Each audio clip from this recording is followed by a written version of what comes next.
छात्र संघ चुनाव को लेकर गुरुवार को चुनावी प्रचार चरम पर नजर आया। आखिरी दौर के इस चुनाव प्रचार में दोनों ही छात्र संगठनों के प्रत्याशियों ने अपने समर्थकों के साथ एड़ी चोटी का जोर लगा दिया तथा ग्रामीण क्षेत्रों का अंधाधुंध दौरा कर मतदाताओं को अपने पक्ष में करने के लिए हर जतन करते नजर आए। अब पाला मतदाताओं के हाथ में आ चुका है तथा केकड़ी के राजकीय महाविद्यालय में अध्यक्ष पद सहित सभी पदों के लिए मैदान में डटे हुए 8 प्रत्याशियों के भविष्य का फैसला कल कॉलेज में 1090 मतदाता अपने मत के जरिए करेंगे।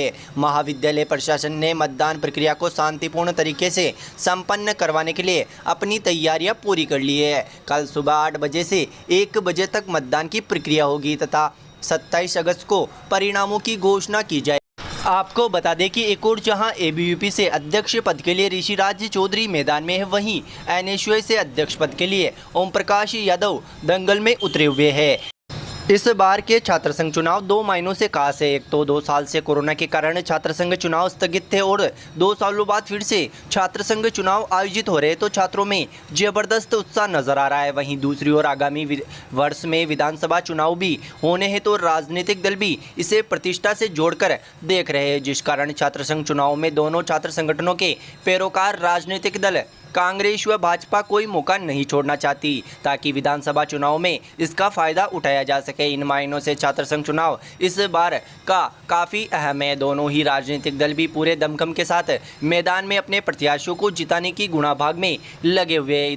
इधर आगामी विधानसभा चुनाव के मद्देनजर कई टिकटार्थी भी डटे हुए हैं जो लगातार प्रत्याशियों के साथ ग्रामीण क्षेत्रों का दौरा कर प्रत्याशियों के साथ अपना चुनाव प्रचार भी करते नजर आ रहे हैं। और अब बात करते हैं किसका कितना है पलड़ा भारी। यूं तो छात्र संघ के 4 पदों पर चुनाव आयोजित होते हैं, मगर हमेशा तवज्जो छात्र संघ के अध्यक्ष पद को ही मिली है। छात्र संघ अध्यक्ष पद की बात करें तो छात्र संघ अध्यक्ष पद का ताज अपने सिर पर सजाने वाले सबसे अधिक प्रत्याशी भी एबीवीपी के ही है, मगर वर्तमान के हालात जरा उलट है। बात एनएसयूआई के मजबूत फैक्ट की बात करें तो एनएसयूआई को सीधा कांग्रेस का समर्थन है और तथा वर्तमान में सत्ताधारी पार्टी भी कांग्रेस है, तो सीधा फायदा एनएसयूआई के प्रत्याशियों को मिलना है। कांग्रेस समर्थित सरपंच और पार्षद भी इस बार छात्र संघ चुनाव में सक्रिय भागीदारी निभा रहे हैं, जो गेम चेंजर साबित हो सकती है। इधर एबीवीपी की बात करें तो एबीवीपी का शुरू से ही महाविद्यालय में एक मजबूत कुंभा रहा है और ऊपर से एबीवीपी के करीब आधा दर्जन विधानसभा चुनाव में टिकट पाने की चाह रखने वाले नेता भी चुनावी बागडोर में संभाले हुए हैं, तो नेता भी एबीवीपी के लिए चुनाव प्रचार में भी जुटे हुए हैं। खैर, देखते हैं कि मतदाता किस विचारधारा को अपना समर्थन देते हैं और किसकी जीत सुनिश्चित होती है। खैर, 26 अगस्त को तो मतदान होना है, परिणामों की घोषणा तो 27 अगस्त को ही होगी और उसी दिन पता चलेगा कि किस विचारधारा को समर्थन मिला है। और अब समझते हैं कि मतदाताओं का क्या चुनावी गणित है। महाविद्यालय प्रशासन के अनुसार महाविद्यालय में कुल 1090 मतदाता है जो अपने मत का प्रयोग करेंगे, जिनमें कला संकाय में 161 मतदाता, वाणिज्य संकाय में 164, विज्ञान संकाय में 229 व स्नातकोत्तर स्तर पर 76 विद्यार्थी है जो अपने मत का प्रयोग करेंगे। चुनावी गणित देखें तो महाविद्यालय में वर्तमान में ओबीसी व एससी एसटी वर्ग के छात्रों का मजबूत जनाधार है, मगर दोनों ही छात्र संघ प्रत्याशी ओबीसी वर्ग से होने के कारण ओबीसी वर्ग भले ही बटा नजर आए, मगर एससी एसटी वर्ग के मतदाताओं ने जिस प्रत्याशी की ओर रुख कर लिया उसकी जीत सुनिश्चित मानी जाएगी। राजकीय स्नातकोत्तर महाविद्यालय केकड़ी से छात्र हितों के लिए संघर्ष करने वाले एनएसयूआई के छात्र संघ प्रत्याशी ओम प्रकाश यादव को अपना मत एवं समर्थन देकर विजय बनावे। काफिला बढ़ रहा है, संघर्ष जारी है। जो सच के साथ खड़े हैं उनका एहसान भारी है। दोगुना करके दूंगा पसीने की कीमत, आपके भविष्य की सुरक्षा अब मेरी जिम्मेदारी है। ओम प्रकाश यादव। हर पल पर हम जीतेंगे, हम जीतेंगे, हम जीतेंगे हर बार।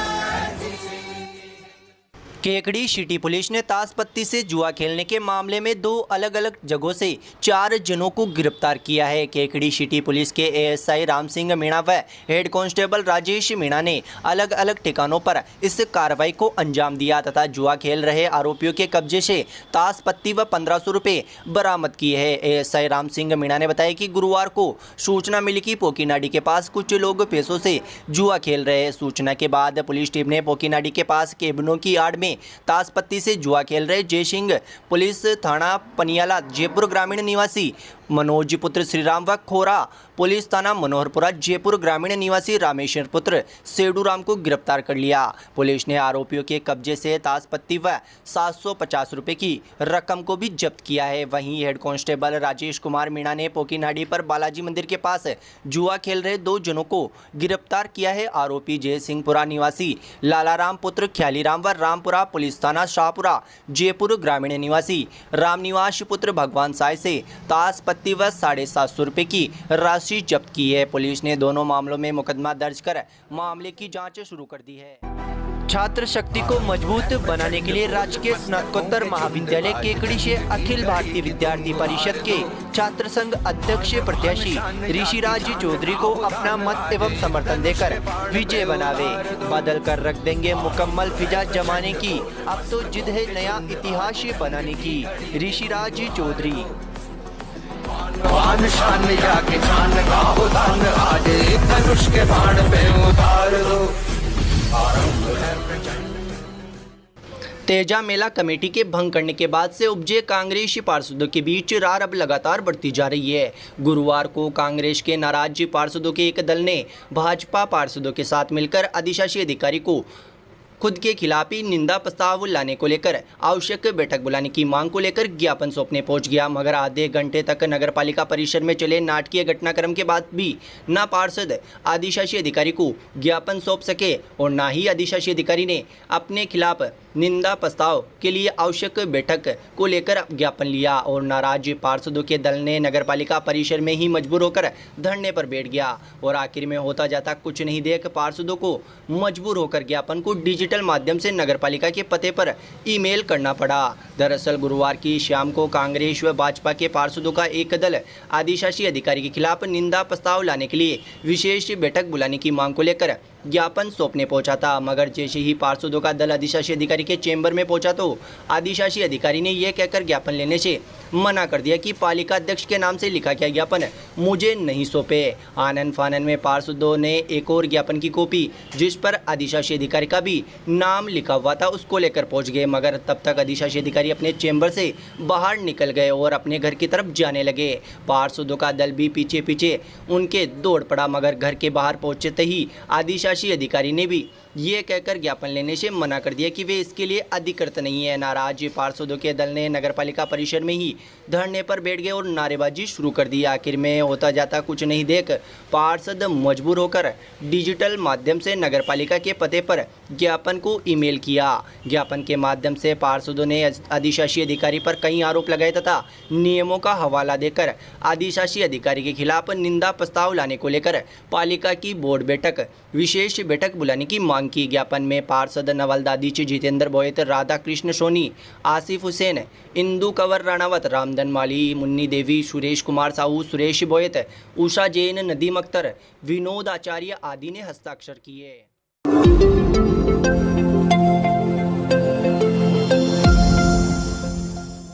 सांवर थाना इलाके के पिपलिया खाल में बहे युवक का आज तीसरे दिन कड़ी मशक्कत के बाद शव बाहर निकाला गया।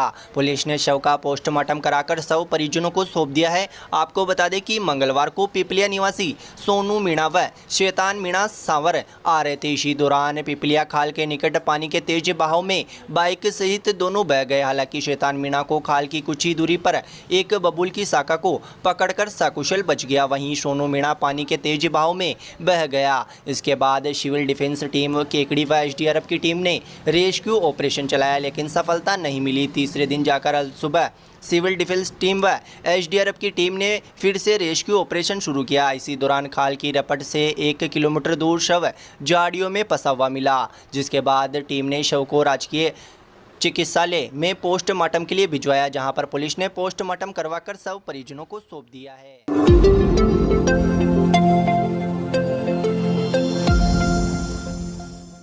केकड़ी भीलवाड़ा मार्ग पर बुधवार को बीती रात को भराई गांव के समीप ट्रैक्टर की चपेट में आने से एक बाइक सवार मजदूर की मौत हो गई। सूचना पर सदर थाना पुलिस मौके पर पहुंची और शव को राजकीय जिला चिकित्सालय के मोर्चरी घर में रखवाया, जहां गुरुवार को सुबह पोस्टमार्टम के बाद शव परिजनों को सौंप दिया गया है। प्राप्त जानकारी के अनुसार बीती रात को खादेड़ा निवासी ओम प्रकाश रेगर पुत्र हाजारी रेगर केकड़ी में मजदूरी का कार्य करके वापस बाइक से खादेड़ा लौट रहा था। इसी दौरान भराई गाँव के आगे ट्रैक्टर की चपेट में आ गया, जिससे मजदूर बुरी तरह घायल हो गया, जिसे राहगीरों ने राजकीय जिला चिकित्सालय पहुंचाया, जहां डॉक्टरों ने युवक को मृत घोषित कर दिया। घटना के बाद ट्रैक्टर चालक मौके से फरार हो गया। सूचना मिलने पर सदर पुलिस बी के head constable Sampatraj Meena police जाब्ते के चिकित्सालय पहुंचे तो शव को अपने कब्जे में लेकर चिकित्सालय के मोर्चरी घर में रखवाया तथा गुरुवार को शव का पोस्टमार्टम करवाकर शव परिजनों को सौंप दिया है। सदर पुलिस मामले की जांच में जुटी हुई है।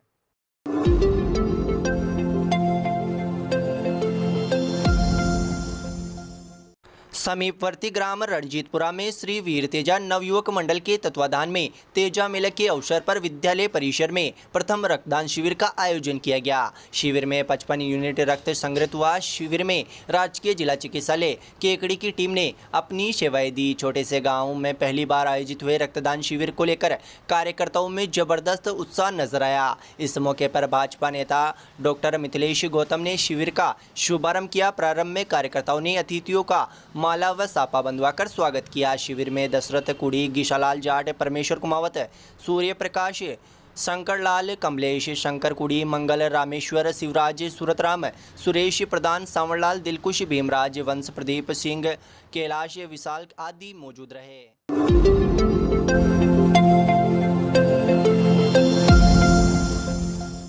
लॉयंस क्लब केकड़ी द्वारा जयपुर रोड स्थित लॉयंस भवन में एक समारोह आयोजित कर चार्टर दिवस मनाया गया। क्लब प्रशासक दिनेश गर्ग ने बताया कि 24 अगस्त 1980 को लॉयंस क्लब केकड़ी की स्थापना हुई थी। 40 साल बाद 2 चार्टर मेंबर शेष है। पदम राठा व विनय कटारिया को माला पहनाकर व पगड़ी बंधवाकर स्मृति चिन्ह प्रदान कर इस मौके पर साथियों ने सम्मान किया। निवर्तमान अध्यक्ष शन्याती ने अपने उद्बोधन में कहा कि 1980 को 28 मेंबर द्वारा लॉयंस क्लब की स्थापना की गई है। आज तक लॉयंस क्लब द्वारा सेवा कार्य कर आंखों के ऑपरेशन कराना क्लब का मुख्य कार्य रहा है। आज दिनांक तक 9,872 ऑपरेशन कराकर लॉयन साथियों ने अपने कर्तव्य का निर्वहन किया।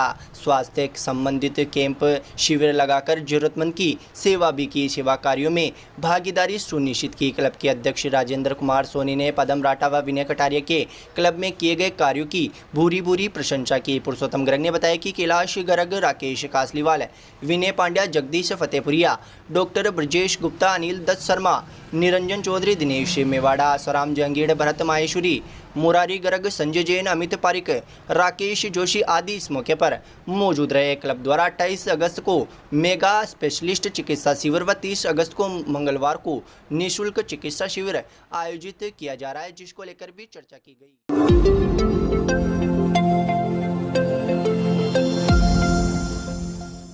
निकटवर्ती ग्राम एकल सिंगा के ग्रामीणों ने गुरुवार को केकड़ी पहुंचकर उपखंड अधिकारी को ज्ञापन सौंपा और अवगत कराया कि क्षेत्र में खनन उद्यमियों द्वारा मनमानी पूर्वक पानी के बहाव को विपरीत करने की कवायद की जा रही है। ग्रामीणों ने ज्ञापन में बताया कि एकल सिंगा स्थित शिवसागर तालाब है, जहां तालाब के चारों ओर करीब 5 किलोमीटर की पाल डाली गई है। उक्त तालाब की पूर्वी दिशा की ओर चादर बनी हुई है। तालाब ओवरफ्लो होने पर उक्त चादर से होकर पानी तालाब से बाहर निकल जाता है। उक्त तालाब के पूर्वी दिशा की ओर स्थित चादर का पानी वर्षों से दक्षिण से उत्तरी दिशा की ओर खाल में होता हुआ आगे ग्राम छाबड़िया की ओर जाकर डाई नदी में मिल जाता है। उक्त चादर चलने से ग्रामवासियों के कुओं में पानी आता है और तथा फसल सिंचाई के लिए उपयोग होता है।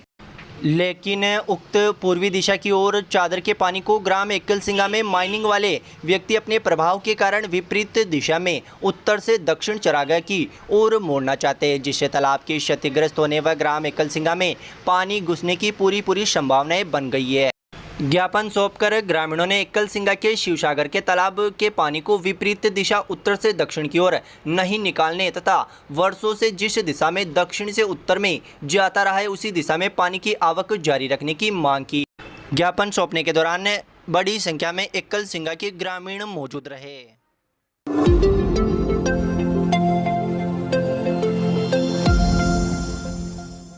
केकड़ी के उपखंड कार्यालय में कार्यरत सहायक प्रशासनिक अधिकारी महावीर प्रसाद उपाध्याय की पदोन्नति अतिरिक्त प्रशासनिक अधिकारी के पद पर उपखंड कार्यालय केकड़ी में होने पर कर्मचारियों ने गुरुवार को उनका स्वागत सत्कार किया। मंत्रालय के कर्मचारी संघर्ष समिति केकड़ी के महामंत्री सत्यनारायण सोनी ने बताया कि महावीर प्रसाद उपाध्याय की सहायक प्रशासनिक अधिकारी से अतिरिक्त प्रशासनिक अधिकारी के पद पर उपखंड कार्यालय केकड़ी में पदोन्नति होने पर कार्य ग्रहण में राजस्व विभाग, मंत्रालय, कर्मचारी प्रदेश अध्यक्ष संघर्ष समिति के पदाधिकारी शंभू सिंह राठौड़, संघर्ष समिति संयोजक हर गोविंद सिंह, कोषाध्यक्ष जिगल किशोर, दादीचे प्रियंका शर्मा, शंकर सिंह राठौड़, पंकज मेवाड़ा, अभिषेक मालू सिंह, लेखराज मीणा, जयप्रकाश प्रजापत, जितेंद्र जैन, अभिषेक दादीचे, रवि कुमार बोयत, बद्री नारायण शर्मा, भानु प्रकाश वैष्णव सहित अनेक मंत्रालय कर्मचारी उपखंड कार्यालय पहुंचे तथा इस मौके पर उपाध्याय का माला पहनाकर व साफा बंधवाकर कर्मचारियों ने स्वागत किया तथा उन्हें पदोन्नति होने पर शुभकामनाएं प्रेषित की।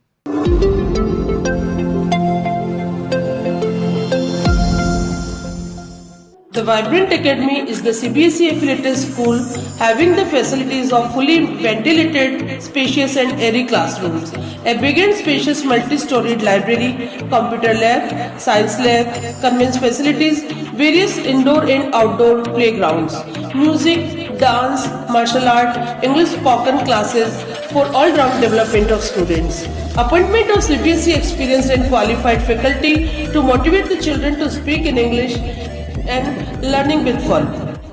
अजमेर रोड पर स्थित राजकीय महाविद्यालय के बाहर महाविद्यालय प्रशासन द्वारा छात्र संघ चुनाव को लेकर लगाए जा रहे टेंट के कार्य के दौरान हादसा घटित हो गया। टेंट लगा रहे दो मजदूर अजमेर रोड से गुजर रही हाई वोल्टेज विद्युत लाइन की चपेट में आ गए, जिससे दोनों बुरी तरह घायल हो गए। मौके पर मौजूद एबीवीपी के कार्यकर्ताओं ने घायल मजदूरों को राजकीय जिला चिकित्सालय पहुंचाया। प्राप्त जानकारी के अनुसार महाविद्यालय प्रशासन द्वारा शुक्रवार को आयोजित होने वाली मतदान प्रक्रिया को लेकर बैठने की व्यवस्था के लिए महाविद्यालय परिसर के बाहर टेंट लगवाए जा रहे थे। इस दौरान काजीपुरा निवासी भागचंद रेगर व अजय करंट की चपेट में आ गए, जिससे वह बुरी तरह घायल हो गए। इस दौरान मौके पर मौजूद जोधराज व अन्य कार्यकर्ताओं ने घायलों को तुरंत राजकीय जिला चिकित्सालय पहुंचाया, जहां इलाज के बाद अजय को तो छुट्टी दे दी गई, वहीं भागचंद रेगर की हालत गंभीर होने के कारण इलाज जारी है।